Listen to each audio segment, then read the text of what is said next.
mes dabar esam Garliavoje. Štai vat po paskaitos sutikau vieną simpatišką moterį, kuri man sako, kad jinai buvo pirmoji sveikatos mokyklos laidoj. Prisiminkite tos laikus. Tai buvo tikriausia jūsų mokyklos atidarimo laikas 91 metai, ar ne? 90 buvo spalio mėnesį, tai jūs netoli to buvo. Aha, tai pirmoji laidoj dalyvavo mano uošviai, jiems labai patiko, jie grįžo, pradėjo pasakoti apie naujus dalykus, mums negirdėtus, ir aš su vyru pagalvojom, kad seniam pasimaišė protas. Aš atsiprašau, bet taip mums atrodė. Kai jie mus ten įsiuntė, mes jau grįžom, nusprendė, kad ten nuostabus dalykai.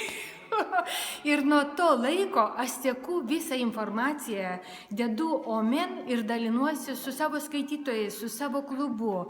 Pas mus Garliavoje yra įkurtas bibliotekoje Garliaviečių klubas. Jame yra daug įvairių padalinių. Vienas iš jų ir sveikatos padalinys.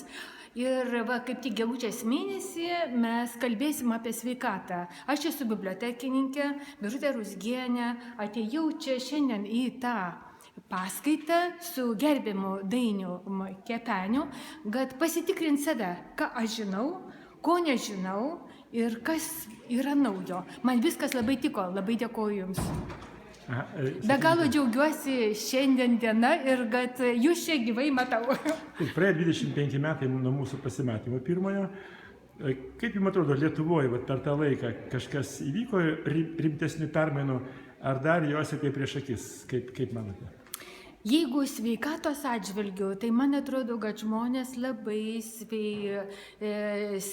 sveikatėja. Man atrodo, domisi žmonės sveikata. Jau renkasi, kur yra geri produktai, galvoja, ką valgyti. Man atrodo, kad visada žmogus galvoja apie save, savo artimuosius, šeimą, kad būtų viskas geriau.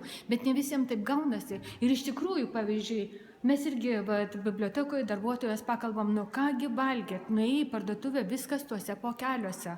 O kur gauti tą vištelę, kuri laksto po kiemelį? Tokių nėra. Aš labai norėčiau tokios, bet kur? Turguose, kažin, ar ten nusipirks ir kito. Bet kuriuo atveju mes turbūt galim pasidžiaugti, kad jau Lietuvoje virsmas prasidėjo. Man atrodo, kad nuo jūsų mokyklos vyksta visada tas virsmas.